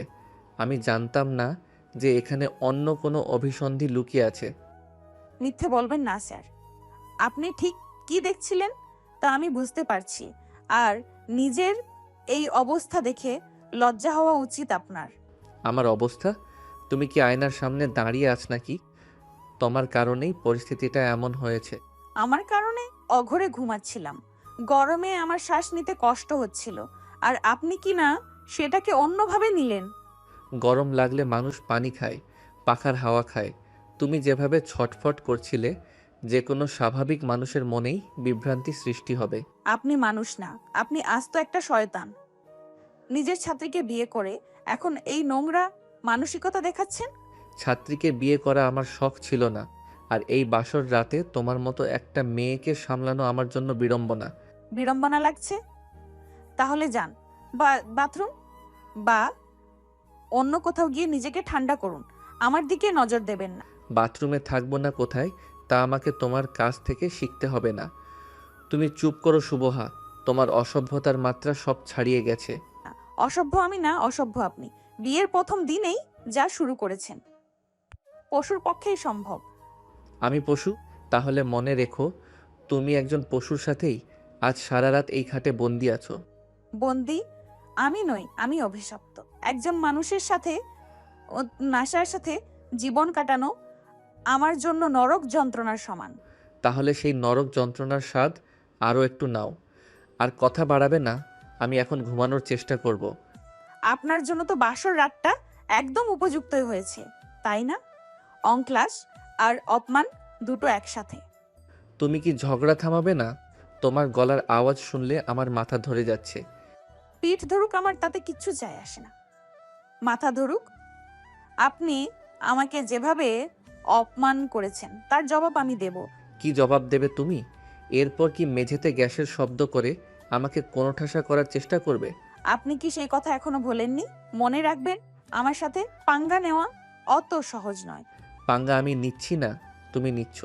সারা রাত শুধু ঝগড়া আর ঝগড়া। তোমার কি একটুও ক্লান্তি নেই?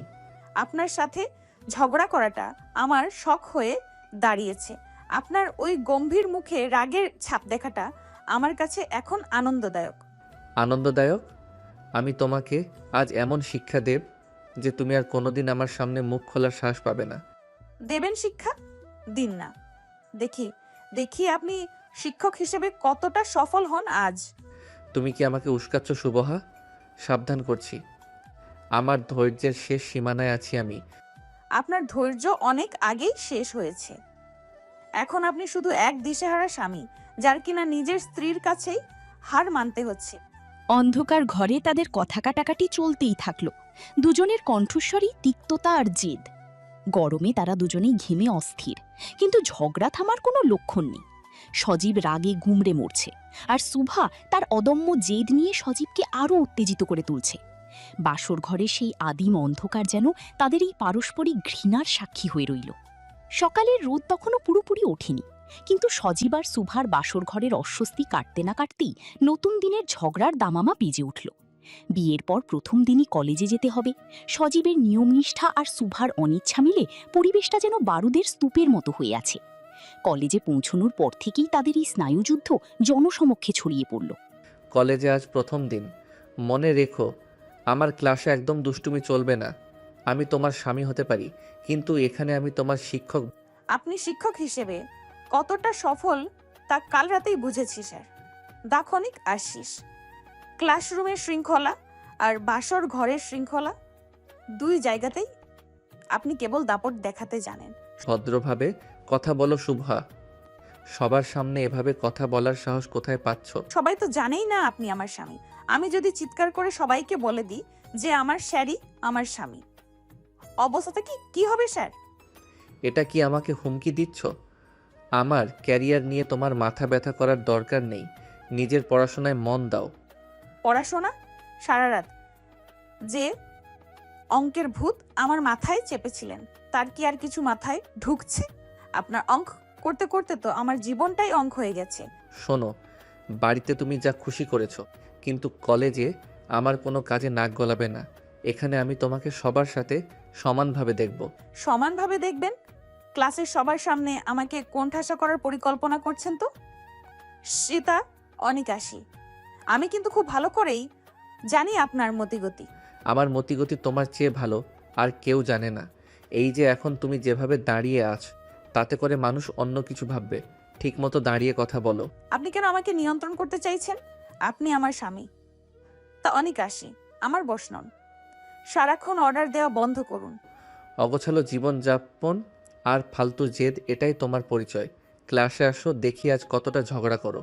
সজীব হনহন করে স্টাফরুমের দিকে হাঁটতে শুরু করল। সুভা রাগে গজগজ করতে করতে তার পিছু নিল।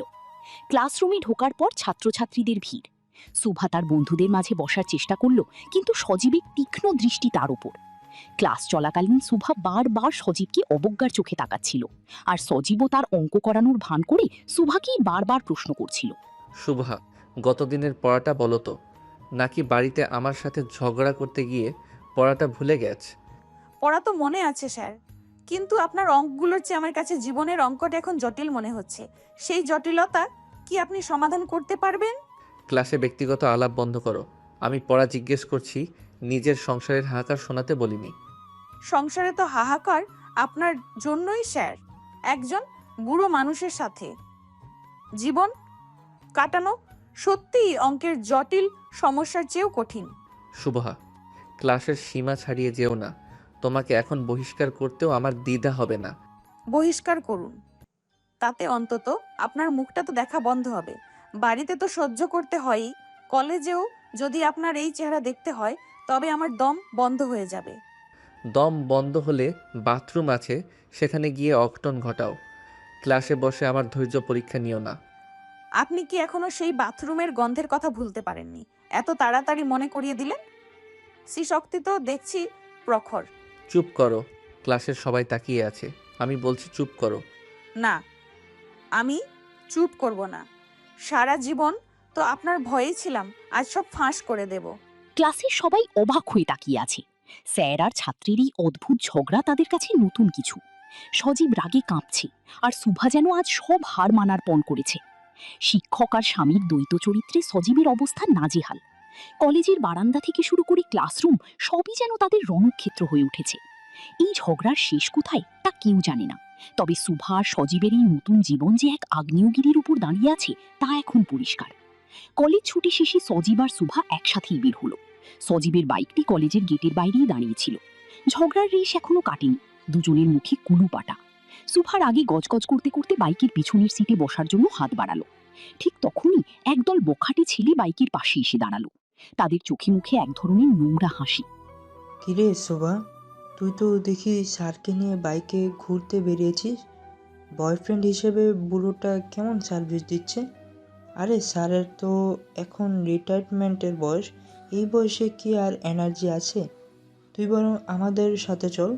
সজীবের চোয়াল শক্ত হয়ে উঠল। সে বাইক থেকে নামল না, কিন্তু তার চোখের দৃষ্টিতে আগুনের হলকা। সুবাহা ভয়ে কুঁকড়ে গেল, কিন্তু সজীবের এই অস্বাভাবিক শান্ত ভাব তাকে আরও আতঙ্কিত করে তুলল। বখাটে ছেলেগুলো আরও একটু এগিয়ে এসে সুবাহার হাত ধরার চেষ্টা করল। হাতটা সরা, আর এক চুল কাছে এলে হাতের হাড় খুঁজে পাবি না। দেখলি তো রে, স্যার এখন হিরো সাজছে। স্যার আমাদের তো অঙ্ক করাবেন না, একটু মারামারি শেখান। মুহূর্তের মধ্যে সজীব বাইক থেকে ঝাঁপিয়ে পড়ল।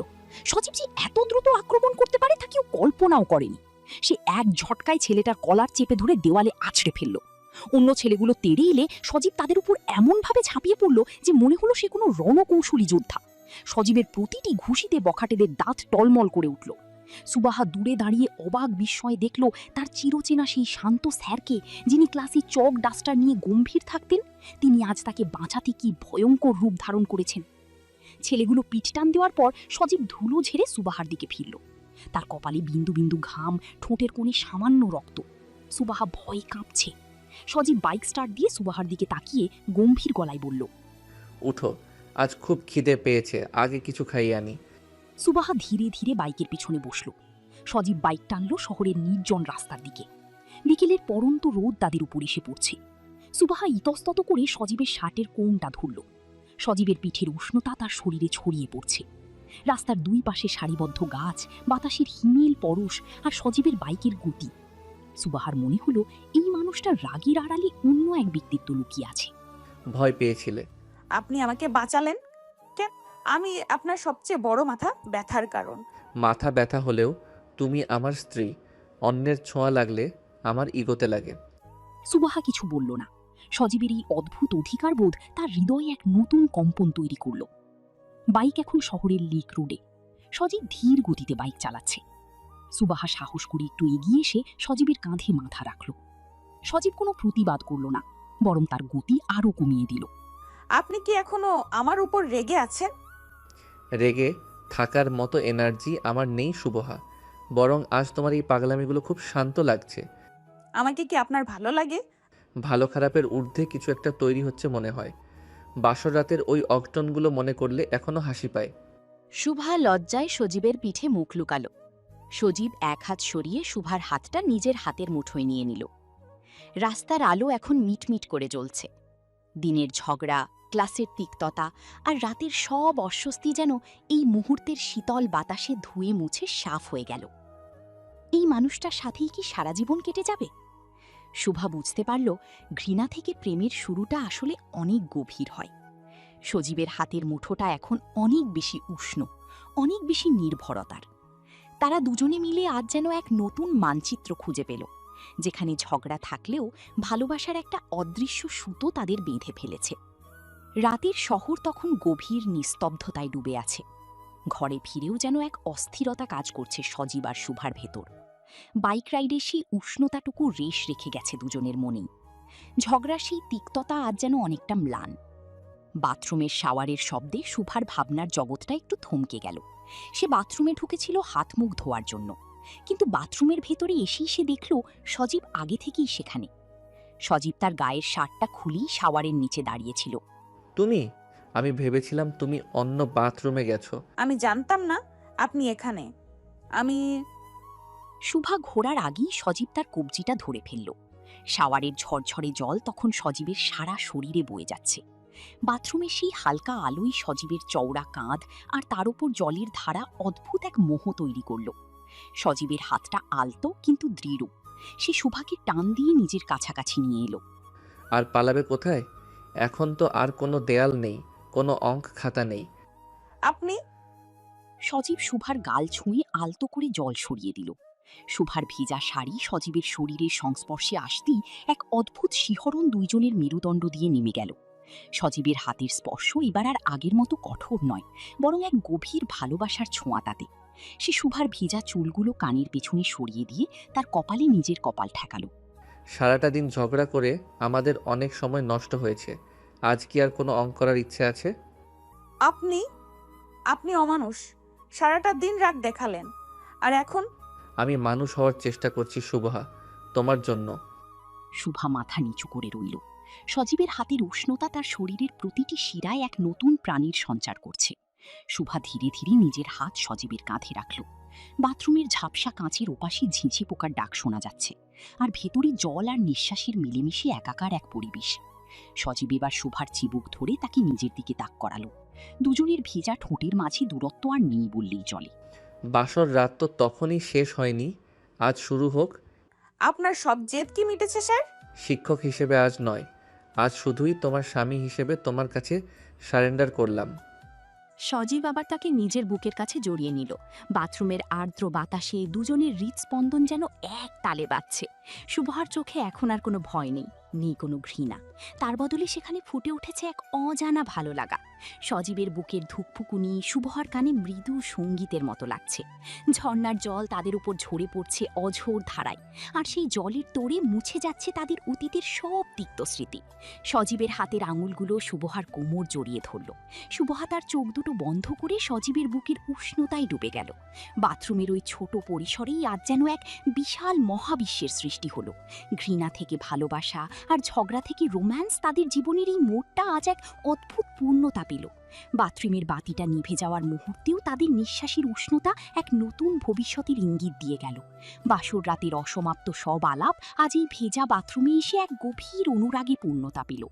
বাথরুমের ভেজা মেঝেতে তখন এক অদ্ভুত শিহরণ। সজীব শুভহার ভেজা শরীরটাকে পরম মমতায় তার বুকের সাথে চেপে ধরল।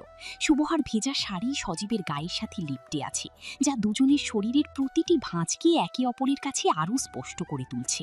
সজীবের পুরুষালী হাতের শক্তিশালী গ্রিপ শুভহার কোমর ও কাঁধের উপর এমন এক নির্ভরতা তৈরি করল যে শুভহার শরীর অবশ হয়ে এলো। সজীব কোনো কথা না বলে শুভহার দুই হাঁটুর নিচ দিয়ে হাত গলিয়ে তাকে এক ঝটকায় কোলে তুলে নিল। সজীব, এটা কি করছেন? নামিয়ে দিন আমাকে। আজ না, আজ কোনো অঙ্ক হবে না, শুধু তোমার আর আমার এই মুহূর্তটুকু থাকবে। শুভহা তার দুই হাত দিয়ে সজীবের গলা জড়িয়ে ধরল। সজীব তার মুখটা শুভহার ঘাড়ির কাছে নিয়ে গিয়ে এক গভীর নিঃশ্বাস নিল। শুভহার গায়ের মিষ্টি ঘ্রাণ আর বাথরুমের সাবানের সুগন্ধ মিলে এক নিশা ধরানো পরিবেশ তৈরি হয়েছে। সজীব ধীর পায়ে বাথরুম থেকে বেরিয়ে এলো। বেডরুমের হালকা হলুদ আলোয় তাদের ছায়াদুরো দেয়ালে মিশে একাকার হয়ে আছে। সজীব তাকে খাটের ওপর অত্যন্ত আলতোভাবে শুইয়ে দিল। শুভহার চুলগুলো বিছানার চাদরে ছড়িয়ে পড়েছে, যা তাকে এক মায়াবী রূপ দিয়েছে। শুভা, আজ কি তুমি সত্যি আমাকে ভয় পাচ্ছ?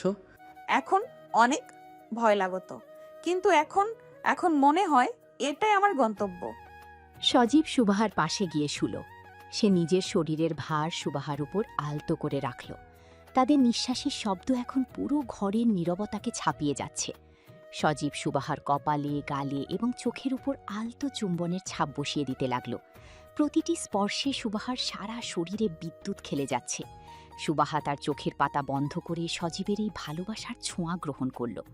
সজীবের হাত এখন সুবাহার শাড়ির আঁচলের কোণা ধরে আলতো টান দিল। সুবাহা কোনো বাধা দিল না, বরং সজীবের শরীরের প্রতি তার এক গভীর আকুলতা বাড়তে লাগল। তুমি অনেক জেদি, কিন্তু তোমার এই জেদি আমার সব অস্থিরতাকে শান্ত করে দেয়। আপনি শুধু শাসন করতে জানতেন, কিন্তু আজ বুঝলাম আমার ভালোবাসাটাও আপনার প্রাপ্য। সজীব সুবাহার একদম কাছে মুখ নিয়ে এলো। তাদের ঠোঁটের মাঝে এখন মাত্র 1 ইঞ্চির ব্যবধান। সজীবের চোখের দৃষ্টিতে এখন আর আগের সেই রাগী শিক্ষকের রূপ নেই, আছে কেবল এক তৃষ্ণার্ত প্রেমিকের আকুতি। সজীবের ঠোঁট সুবাহার ঠোঁটে মিশে যেতেই সুবাহা তার কাঁপা কাঁপা হাতে সজীবের চুলগুলো আঁকড়ে ধরল। এই চুম্বন ছিল দীর্ঘদিনের জমে থাকা মান অভিমান আর নতুন করে গড়ে ওঠা অনুরাগের এক অপূর্ব সংমিশ্রণ। সুবাহার শরীর থেকে এক গভীর তৃপ্তির নিঃশ্বাস বেরিয়ে এলো। সজীবের হাতের আঙুলগুলো এবার সুবাহার শাড়ির প্রতিটি ভাঁজ খুলে ফেলতে লাগলো। চাঁদের আলোয় সুবাহার শরীরের সৌন্দর্য যেন নতুন করে ফুটে উঠছে। সজীবের চোখ তার প্রতিটি অঙ্গে বুলিয়ে যাচ্ছে এক গভীর প্রশংসায়। সুবাহা লজ্জায় নিজেকে কিছুটা আড়াল করতে চাইলেও সজীব তার হাত আটকে তাকে নিজের দিকে ফিরিয়ে আনলো। আজ তুমি শুধু আমার, কোনো ছাত্র শিক্ষকের দূরত্ব নেই, কোনো ঝগড়া নেই, শুধু আমরা দুজন। আমাকে আপনার করে নিন, আমি আর কোনো নিয়ম মানতে চাই না। ঘরের বাতাস এখন উত্তাপে ভরা, প্রতিটি স্পর্শ যেন এক একটি গল্প বলে যাচ্ছে। সজীবের শরীরের উষ্ণতা সুবাহার শরীরকে পুরোপুরি আচ্ছন্ন করে ফেলছে। সুবাহা সজীবের বুকের উপর মাথা রেখে তার হৃদস্পন্দন অনুভব করতে লাগলো। সজীবের হাত সুবাহার পিঠের উপর দিয়ে বারবার যাতায়াত করছে। তাদের মিলন ছিল এক দীর্ঘ প্রতীক্ষার অবসান। সুবাহার শরীরে এক অদ্ভুত কম্পন শুরু হলো। সজীব তাকে আরও নিবিড়ভাবে জড়িয়ে ধরল। তারা দুজনে যেন পৃথিবীর সমস্ত কোলাহল থেকে দূরে এক নতুন কোনো গ্রহে পৌঁছে গেল। সজীবের প্রতিটি চুম্বনে সুবাহা বারবার হারিয়ে যাচ্ছে। সে বুঝতে পারছে এই মানুষটার সাথেই তার ভাগ্য জড়িয়ে আছে। ঝগড়া, মান অভিমান আর সব তিক্ততাকে পিছনে ফেলে আজ তাদের সম্পর্কের এক নতুন ভোর শুরু হলো। সুবাহা সজীবের ঘাড়ের উপর মুখ লুকিয়ে মৃদু স্বরে বলল, আপনি কখনো আমাকে ছেড়ে যাবেন না তো? যতক্ষণ আমার শরীরে প্রাণ আছে তোমাকে আগলে রাখব। তুমি শুধু আমার জেদি শুভা নও, তুমি আমার জীবনের অবিচ্ছেদ্য অংশ। রাত বাড়ছে, কিন্তু তাদের দুজনের মাঝে সময়ের কোনো হিসাব নেই। তারা একে অপরের বাহুডোরে হারিয়ে যেতে লাগল। প্রতিটি মুহূর্ত, প্রতিটি স্পর্শ তাদের ভালোবাসা বাড়িয়ে দিচ্ছে। বাসর রাতের যে অস্থিরতা ছিল, আজ তা গভীর তৃপ্তিতে রূপ নিয়েছে। সুবহার সমস্ত জড়তা ভেঙে গেছে। সজীবের প্রতিটি ভালোবাসার ছোঁয়ায় সে নিজেকে সঁপে দিয়েছে। তারা বুঝতে পারল, ভালোবাসা মানে শুধু শাসন নয়, ভালোবাসা মানে একে অপরের পরিপূরক হওয়া। বেডরুমের আলোটা সজীব আস্তে করে কমিয়ে দিল। অন্ধকারের মাঝেও তাদের দুজনের শরীরের উষ্ণতা ঘরকে এক মায়াবী আবেশে ভরে তুলল। সুবহা সজীবের বুকের ওপর আরাম করে মাথা রেখে চোখ বন্ধ করল। সজীব তার মাথায় হাত বুলিয়ে দিতে লাগল। এই রাত তাদের কাছে কোনো সাধারণ রাত নয়, এটি ছিল এক নতুন যাত্রার শুরু। বাইরের পৃথিবীতে তখন ঝিঁঝি ডাকছে, কিন্তু তাদের ছোট্ট এই জগতে কেবল ভালোবাসা আর তৃপ্তির সুর বাজে। অঙ্ক ক্লাসের কথা ভাবছেন? অঙ্ক সব শেষ হয়ে গেছে শুভা, এখন শুধু আমাদের জীবনের নতুন সমাধান শুরু হয়েছে। তাহলে সেই সমাধানে কি কোনো ভুল থাকবে না? ভুল হয়তো থাকবে, কিন্তু সেই ভুলগুলো আমরা দুজনে মিলেই শুধরে নেব। সজীব সুবহার কপালে আবার এক আলতো চুম্বন দিল। সুবহা সজীবকে জড়িয়ে ধরে গভীর ঘুমে তুলিয়ে যেতে লাগল। সজীব তাকিয়ে রইল তার প্রিয়তমার দিকে।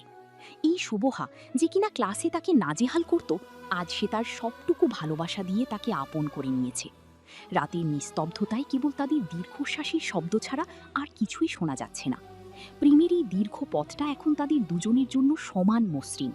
তারা জানতো আগামীকাল সকালে আবার তাদের ঝগড়া হবে, আবার অঙ্ক নিয়ে তর্ক হবে, কিন্তু আজ রাতে তারা শুধু একে অপরের। তাদের এই মিলনের মুহূর্তগুলো অনন্তকাল স্থায়ী হোক। সজীব আর সুবহার মনে এখন কেবল এই একটাই চাওয়া। বাসর রাতের সেই বাথরুমের অঘটন আর রোমান্টিকতা আজ তাদের সম্পর্কের এক দৃঢ় বন্ধন তৈরি করে দিল, যা কোনোদিন ছিন্ন হওয়ার নয়। এই রাত শুধু একটা রাত নয়, এই রাত তাদের দুজনের জীবনের সবচেয়ে বড় প্রাপ্তি। ভোরের প্রথম আলো জানালার পর্দা ভেদ করে ঘরে এসে পড়ল। রাতে সেই নিবিড় আবেশ আর উষ্ণতা এক নিমেষেই যেন বাতাসে মিলিয়ে গেল। সজীব আর সুবহা দুজনেই ঘুম থেকে উঠল, কিন্তু গতকাল রাতে সেই রোমান্টিকতা সকালের রোদ গায়ে লাগতেই ধুয়ে মুছে সাফ হয়ে গেল। সজীব অভ্যাসবশতই তার শিক্ষক সুলভ মেজাজে ফিরে এলো, আর সুবহা তো সারা জীবনের জন্যই তার সেই জিদি মেজাজ নিয়ে আছে। সকাল 7টা বাজে, এখনো শুয়ে আছো? কলেজ আছে ভুলে গেলে? কেন স্যার, আপনি কি এখানেও ক্লাস নিচ্ছেন? নিজের ঘড়িটা দেখুন, বাসর এখনো 7টা বাজতে 5 মিনিট বাকি। সময় মতো প্রস্তুত হওয়া তো একটা শৃঙ্খলা। তুমি তো দেখছি শৃঙ্খলা বলে কিছু জানো না। বাসর রাতে তো খুব ভালোবাসা দেখাচ্ছিলেন, এখন দেখি আবার সেই স্যারের মেজাজ। মানুষ কি এত দ্রুত বদলায়? মানুষের সাথে আচরণের ধরন পরিস্থিতি অনুযায়ী বদলাতে হয়। এখন এটা বাড়ি, আর কিছুক্ষণের মধ্যেই আমাদের বের হতে হবে। আপনি আমাকে মানুষ মনে করেন না। তা অনিকাশি। মনে করেন আপনার ক্লাসের কোনো রোল নম্বর। এই কি আপনার ভালোবাসা? ভালোবাসা মানে কি সব সময় গদগদ থাকা? ভালোবাসা মানে একে অপরকে তৈরি করা। আর তোমার তো তৈরির অনেক বাকি। আমাকে তৈরি করতে হবে না, আপনি বরং আপনার নিজের ইগোটা তৈরি করুন। কালকের ওই মারামারির পর আপনার শরীরে নিশ্চয়ই ব্যথা আছে, ওটা আগে সারান। আমার ব্যথা নিয়ে তোমার চিন্তা করতে হবে না, তুমি বরং তৈরি হও। আজ কলেজে অঙ্কের একটা কঠিন পরীক্ষা আছে, তা জানো তো? জানব না কেন? তন সব ফন্দি এঁটে রেখেছেন। আমি শিক্ষক, আমার কাজ স্বচ্ছ থাকা। তুমি যদি ফেল করো সেটা তোমার নিজের ব্যর্থতা। দেখুন স্যার, গতকাল যা হয়েছে সেটা আলাদা বিষয়। আজ কলেজে আমাকে একদম সাধারণ ছাত্রীর মতো আচরণ করবেন, মনে থাকে যেন। ওটা আমি আমার মতো করে ঠিক করে নেব। তুমি শুধু নিজের দায়িত্ব পালন করো। দায়িত্ব আমার চেয়ে আপনার বেশি। আমাকে সব সময় নিচে নামিয়ে রাখতে আপনি মরিয়া হয়ে থাকেন। নিচে নামাচ্ছি না, তোমাকে সঠিক পথে আনার চেষ্টা করছি। আর কতবার একই কথা বলবো? আপনি সারা জীবন বলে গেলেও আমি শুনব না। আপনার এই গম্ভীর মুখটা দেখলেই আমার মেজাজ খারাপ হয়ে যায়। মেজাজ খারাপ হয় বলেই তো তুমি আমার সাথে ঝগড়া করো। এটা তোমার একটা নেশা হয়ে দাঁড়িয়েছে। হ্যাঁ, নেশা। আপনার সাথে ঝগড়া করাটা আমার সবচেয়ে প্রিয় কাজ, যতক্ষণ না আপনার মুখের আগের ছাপ দেখছি। আমি অন্য মেয়েদের শুরু হয় না। অদ্ভুত মেয়ে তুমি। অন্য কোনো স্ত্রী হলে এতক্ষণে অন্তত একটু শান্তি দিত। আপনি আমাকে বিয়ে করে যে ভুলটা করেছেন সেটা আমি আপনাকে স- সারা জীবন মনে করিয়ে দেব। তুমি মনে করাবে আর আমি সেটা সহ্য করব। এটাই কি আমাদের সংসার? এটাই আমাদের সংসার স্যার। এখানে কোনো রোমান্স নেই, আছে শুধু অঙ্কের হিসাব আর ঝগড়ার অম্লান আনন্দ। সজীব একটা দীর্ঘশ্বাস ফেলে বাথরুমের দিকে এগিয়ে গেল। সুবাহা বিছানায় বসে রাগে ফুঁসছে।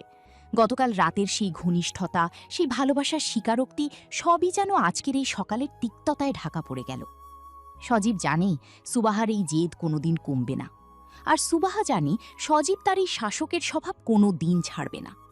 তাদের এই যুদ্ধময় সংসার আর অঙ্কের ক্লাসের মতো কঠিন জীবনের সমীকরণ কোনোদিন মিলবে কিনা তা কেবল সময় জানে। সকালের আলোয় তাদের এই ঝগড়া যেন নতুন এক যুদ্ধের ইঙ্গিত দিয়ে গেল। কলেজ যাওয়ার পথে রাস্তার পাশে নর্দমার কাজ চলছে, চারিদিকে কাদা আর ইটের স্তূপ। সজীব এবং সুবাহার ঝগড়া তখন তুঙ্গে। কলেজের অঙ্ক ক্লাস থেকে শুরু করে তাদের সংসারের অগোছালো নিয়ম কোনোটাই ঝগড়ার আলোচনার বাইরে নেই। সুবাহা হাত পা নেড়ে চিৎকার করতে করতে হাঁটছিল। সে খেয়ালই করেনি যে তার সামনেই একটা বড় কাদার গর্ত। আপনি সারাক্ষণ আমাকে নির্দেশ দেবেন না। আমি আপনার দাসী নই যে আপনার কথায় উঠে বস করব। তুমি কি একবারও আয়নায় নিজের মুখটা দেখেছো? প্রতিদিন সকালে এভাবেই চিৎকার করো। এটা কোনো ভদ্রলোকের বাড়ি নাকি চিড়িয়াখানা? চিড়িয়াখানা বন্দি করে রেখেছেন আপনার শৃঙ্খলার খাঁচায়। কথা বলতে বলতে সুবাহা সজোরে পা ফেলে এগিয়ে যাচ্ছিল। হঠাৎ তার পায়ের স্যান্ডেল কাদার পিচ্ছিল কিনারায় পিছলে গেল। সুবাহা উফ বলে আর্তনাদ করে ধড়াম করে সেই ঘন কালো কাদার গর্তে গিয়ে পড়ল। কিন্তু সে একাই পড়ল না, তার শাড়ির আঁচল সুবাহার হাত জড়িয়ে ধরেছিল। তাই সে পড়ার সময় সুবাহাকেও সজোরে কিনে নিল। সুবাহাও ভারসাম্য হারিয়ে সুবাহার উপর গিয়ে পড়ল। পুরো রাস্তা এখন তাদের দুজনের কাদামাখা শরীর আর রাগী মুখের সাক্ষী। ধুর শুভা, তুমি পাগল নাকি? আমাকেও ডুবিয়ে ছাড়লে। কেন আমাকে টেনে তুলছেন না? আমার পায়ের দিকে তাকান, পুরো শাড়িটা নষ্ট হয়ে গেছে। শাড়ি বড় নাকি আমার শার্ট বড়? পুরো শরীরে কাদা মেখে ফেলেছে। দোষী তো আমি পড়লাম। অকারণে ঝগড়া করতে করতে আসছিলেন কেন? সুবাহার রাগে ফুঁসতে ফুঁসতে উঠে দাঁড়ানোর চেষ্টা করল, কিন্তু কাদার পিচ্ছিলতায় আবার বসে পড়ল। তার গায়ে কাদার পুরু আস্তরণ। সুবাহা তখনও কাদা মেখেই বসে আছে। সে সজীবের দিকে একদলা কাদা ছুঁড়ে মারল। এখন অঙ্ক করুন কাদা দিয়ে। আমার গায়ে কাদা মারছো? তোমাকে আজ আমি ছাড়ব না। সুবাহাও মাটি থেকে এক মুঠো কাদা তুলে সুবাহার গালে লেপে দিল। সুবাহা চিৎকার করে উঠল। সে পাল্টা আরো এক মুঠো কাদা নিয়ে সুবাহার মাথায় ছুঁড়ে মারল। এখন আর কেউ কাউকে চেনার উপায় নেই। দুজনের শরীর কাদায় মাখামাখি। তাদের ঝগড়ার তীব্রতা তখন কাদা ছোড়াছুড়িতে রূপ নিয়েছে। আপনি অনেক বড় স্যার হতে পারেন, কিন্তু এখন আপনি একটা কাদার পুতুল। আর তুমি আমার কাদার রানী। এই ঝগড়া এখন আর শুধু কথায় সীমাবদ্ধ নেই শুভহা। একদম চুপ। আর একটা কাদা আমার গায়ে লাগলে দেখবেন কি করি। তুমি শুরু করেছো, এখন শেষটাও আমাকেই করতে দাও। রাস্তা দিয়ে হেঁটে যাওয়া পথচারীরা অবাক হয়ে তাকিয়ে আছে। কলেজের প্রফেসর এবং তার স্ত্রী কাদা মাখামাখি হয়ে ঝগড়া করছে, এমন দৃশ্য দেখার জন্য কেউ প্রস্তুত ছিল না। সজীব আর সুভা তখনও থামছে না। একে অপরের ওপর কাদা ছুঁড়তে ছুঁড়তে তারা যেন ছোটবেলার সেই দুষ্টুমি ফিরে পেয়েছে। ঝগড়ার তিক্ততা তখন কাদার শীতলতায় কিছুটা হলেও কমে আসছে। আমার খুব রাগ হচ্ছে, কিন্তু আপনার এই কাদা মাখা মুখটা দেখে হাসিও পাচ্ছে। হাসি পাচ্ছে? তাহলে দাঁড়াও, এই হাসিটা আরও বাড়িয়ে দিচ্ছি। সজীব আবার কাদা নিয়ে সুভার দিকে তেড়ে এলো। সুভা দৌড়ে পালাবার চেষ্টা করলো, কিন্তু কাদার কারণে সে আবার হোঁচট খেল। সজীব তাকে ধরে ফেলল। দুজনেই কাদার মধ্যে হাসাহাসি আর ঝগড়ার এক অদ্ভুত সংমিশ্রণে আবদ্ধ হয়ে রইল। তাদের মারামারি এখন আর মারামারি নেই, বরং এক অদ্ভুত ভালোবাসার প্রকাশ হয়ে দাঁড়িয়েছে। ঝগড়া করতে করতেই তারা বুঝতে পারল এই কাদামাখা সকালটাই তাদের বিয়ের পর সবচেয়ে স্মরণীয় হয়ে থাকবে। তারা উঠে দাঁড়ানোর চেষ্টা করলো, কিন্তু একে অপরের হাত ধরে আবার কাদার ওপরই বসে পড়ল। ঝগড়া তখনও থামেনি, কিন্তু তার ভিতরেই লুকিয়ে আছে এক গভীর দুষ্টুমি। কাদার মধ্যে সেই অদ্ভুত সকালটি যেন তাদের জীবনের মোড় ঘুরিয়ে দিল। রাস্তা দিয়ে যাওয়া মানুষগুলোর কৌতূহলী দৃষ্টি আর টিপ্পনিকে উপেক্ষা করে সজীব আর সুভা যখন উঠে দাঁড়ালো, তাদের দুজনের শরীর থেকে তখন কাদা ঝরছে। দুজনেই হাসছে, একদিকে যেমন রাগ, অন্যদিকে তেমনই এক নির্মল আনন্দ। একে অপরের দিকে তাকিয়ে দুজনেই বুঝতে পারল এই কাদামাখা মুহূর্তগুলো তাদের বাসর রাতের সেই অস্বস্তি আর পরের দিনগুলোর তিক্ততাকে ধুয়ে মুছে সাফ করে দিয়েছে। এখন কি হবে শুভহা? কলেজে তো এই অবস্থায় যাওয়া সম্ভব নয়। আমার কি আর আপনার ক্লাস নেওয়ার শখ আছে? আছে। আপনি বরং এই কাদা মাখা চেহারা নিয়ে কলেজে গিয়ে অঙ্ক করান। বেশ, তো আমি না হয় গেলাম, কিন্তু তুমি কি করবে? বাড়িতে তো এই অবস্থায় ফিরলে সবাই অদ্ভুত ভাববে। আপনি আমাকে একা ফেলে যাবেন এই কাদা নিয়ে? আমি তো একা চলতে পারছি না। সজীবের চোখে মুখে তখন এক অদ্ভুত কোমলতা। সে সুভার কাদামাখা হাতটি নিজের হাতের মুঠোয় নিয়ে নিল। তাদের দুজনেরই কাদামাখা অবস্থা দেখে কলেজের গেটের সামনে দাঁড়িয়ে থাকা এক ছাত্র বলে উঠল, স্যার, আপনারা কি নতুন কোনো প্র্যাকটিক্যাল শুরু করলেন? সজীব মুচকি হেসে বলল, হ্যাঁ, জীবন নামের অঙ্কের প্র্যাকটিক্যাল। সুভা লজ্জায় মাথা নিচু করল। সজীব সুভাকে নিয়ে একটি রিক্সা ভাড়া করল। রিকশায় বসে সুভা বারবার নিজের শাড়ির আঁচলটা ঠিক করার চেষ্টা করছে, আর সজীব অবাক হয়ে তার দিকে তাকিয়ে আছে। জানো শুভা, জীবনে অনেক অঙ্কের সমাধান করেছি, কিন্তু তোমাকে বোঝার মতো কোনো সূত্র আমি আজ পর্যন্ত খুঁজে পেলাম না। ব্যস্ত থাক স্যার। আপনি শুধু সূত্র খুঁজ, আর সূত্রের উপর চলে না, মন চলে অনুভূতির উপর। আমি আজ থেকে আর শিক্ষক হতে চাই না শুভহা। আমি কেবল তোমার স্বামী হিসেবে বাঁচতে চাই। আমাদের ঝগড়াগুলো কি এখন থেকে একটু কমবে? ঝগড়া তো কমবে না। আপনার ওই জাতেদি মুখটা দেখলেই আমার মেজাজ খারাপ হয়। তবে হ্যাঁ, আজকের কাদামাখা ঝগড়াটা বেশ উপভোগ্য ছিল।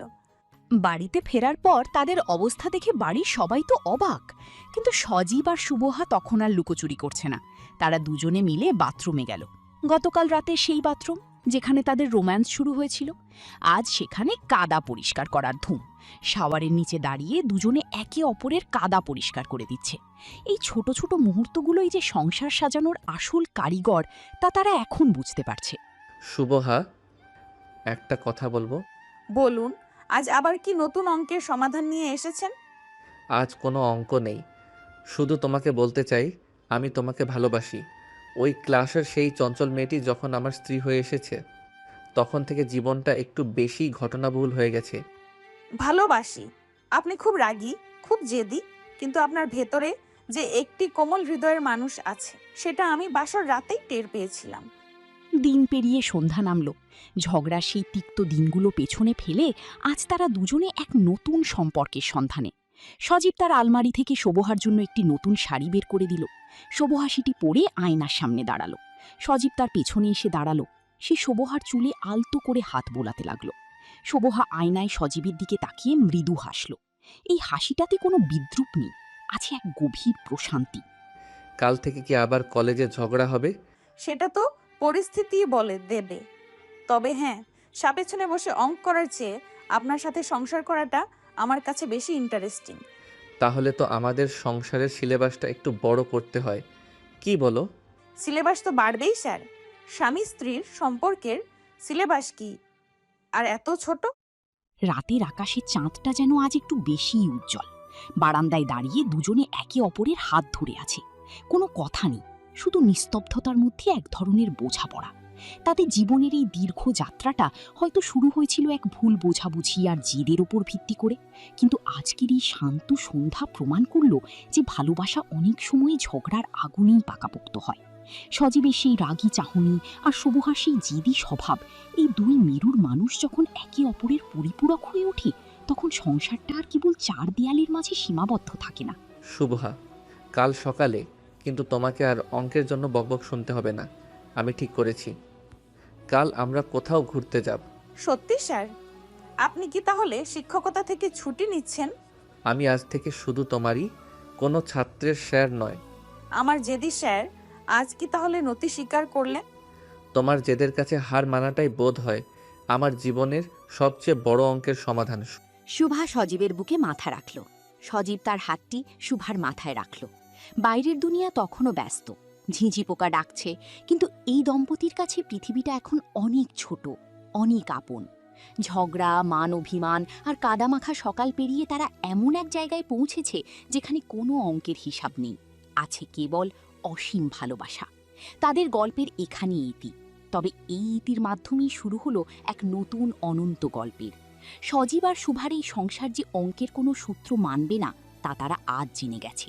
তাদের এই জীবন এখন নিজের ছন্দে চলবে, কখনো রাগী, কখনো অভিমানী, আবার কখনো পাহাড় সম ভালোবাসায়। এই তো সংসার, এই তো জীবন। সজীব আর শুভার এই কাদামাখা সকালের স্মৃতি তাদের সারা জীবন মনে করিয়ে দেবে যে সত্যিকারের ভালোবাসা খুঁজে পাওয়া যায় অনেক সময় সবচেয়ে অপ্রত্যাশিত পরিস্থিতিতেই। তারা দুজনেই জানি আগামী দিনগুলোতেও ঝগড়া হবে, হয়তো আবার কোনো দিন কাদামাখা হতে হবে, কিন্তু তাদের এই বন্ধনটি এখন পাথরের মতোই অটুট। বাসর ঘরের সেই প্রথম অস্বস্তিকর মুহূর্ত থেকে আজকের এই নির্ভরতার সন্ধ্যা পর্যন্ত তাদের যাত্রাটা ছিল এক অসাধ্য সাধনের মতো। সজীব তার শিক্ষকতার ডাস্টারটা দূরে সরিয়ে রেখে আজ সারা জীবনের জন্য বেছে নিল শুভার ওই দুষ্টুমি ভরা জেদি মনকে। আর শুভা, সেও খুঁজে পেয়েছে তার জীবনের সবচেয়ে নির্ভরযোগ্য মানুষটিকে। এই গল্পের সবটুকু পাতায় এখন কেবল ভালোবাসার কালি দিয়ে লেখা, যেখানে কোনো জটিল অঙ্ক নেই, আছে শুধু হৃদয়ের এক শান্ত ছন্দ। তাদের এই অগোছালো সংসারটাই আজ থেকে পৃথিবীর সবচেয়ে গোছানো পৃথিবী।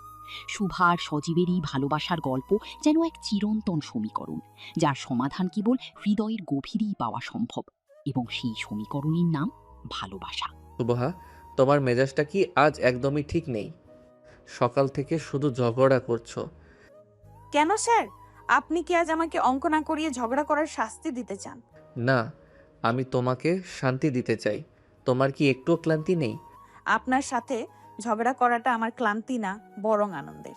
আপনি যখন রাগে গুমড়ে ওঠেন, নিজেকে খুব সুখী মনে হয়। তুমি আসলেই একটা অদ্ভুত মেয়ে।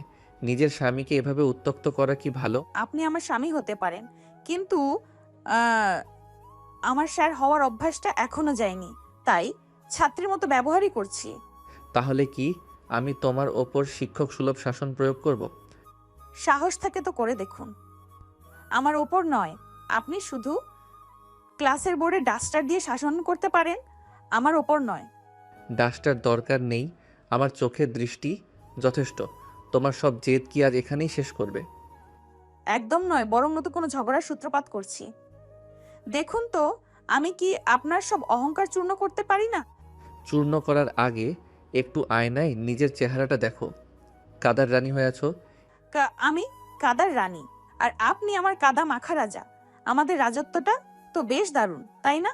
এই রাজত্বে শুধু ঝগড়াই আছে, কোনো শান্তি নেই। তুমি কি একটু শান্ত হতে পারো না?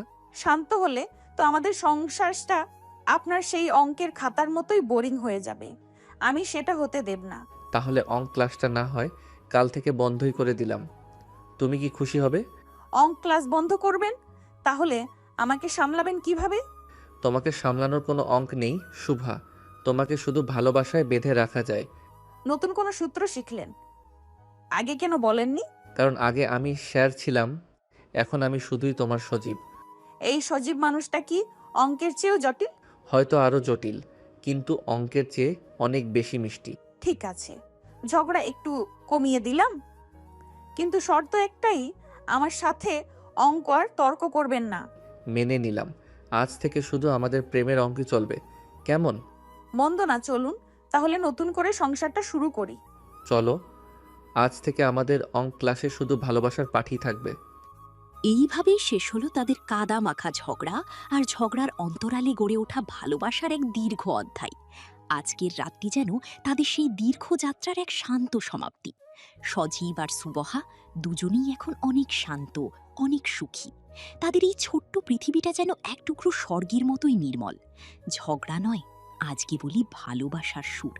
তারা দুজনে মিলে লিখে নিল তাদের জীবনের সবচেয়ে সুন্দর অঙ্ক, যার কোনো ভুল নেই, আছে কেবল সঠিক উত্তরের আনন্দ। সজীব আর সুবহারি ভালোবাসার জয় হোক চিরকাল। শেষ হলো এক অঙ্ক ক্লাসের অদ্ভুত বাসর আর তার পরবর্তী সমস্ত ঝগড়া বিবাদের দিন। তারা দুজনেই এখন নতুন সকালের অপেক্ষায়, নতুন কোনো ঝগড়ার প্রস্তুতিতে। তবে সেই ঝগড়ার মাঝেও থাকবে একে অপরের প্রতি অগাধ বিশ্বাস আর ভালোবাসার এক অমোঘ টান। এভাবেই চলতে থাকবে তাদের সংসার, অগোছালো, জেদি, কিন্তু ভীষণভাবে ভালোবাসায় ভরা। সুবহা আর সজীবের এই যাত্রাটা আজ পূর্ণতা পেল এক পরম প্রশান্তিতে।